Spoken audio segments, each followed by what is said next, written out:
কোনো ধরনের খরচ ছাড়াই একই মঞ্চে ৮ দম্পতির বিয়ে সম্পূর্ণ হয়েছে অতি ধুমধামে।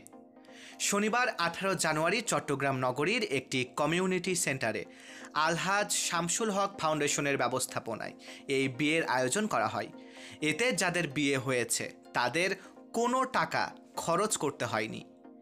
সংশ্লিষ্টরা জানিয়েছেন, এই বিয়ে করতে তাদের মানতে হয়েছে কিছু শর্ত। সেগুলো হলো, কোনো ধরনের যৌতুক নেওয়া যাবে না, একই সঙ্গে অতিরিক্ত মোহরানা নেওয়া যাবে না, পাশাপাশি ধার্য করা মোহরানা নগদে পরিশোধও করতে হবে। এমন প্রতিশ্রুতিতেই বিয়েটি সম্পূর্ণ হয়েছে। বিয়েতে উপস্থিত ছিলেন ১৬ জন বরকনে।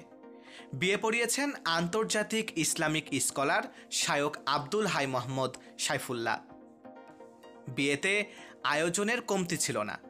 আয়োজনের মধ্যে ছিল বর ও কনে পক্ষের জন্য বিভিন্ন আইটেমের খাবার, বরকনের সাজসজ্জার খরচ, পাশাপাশি ছিল কক্সবাজারে হানিমুনের প্যাকেজ, ঘরের সামগ্রী, লেপ তোশক উপহার, যার সম্পূর্ণ খরচ বহন করা হয়েছে আলহাজ শামসুল হক ফাউন্ডেশনের পক্ষ থেকে।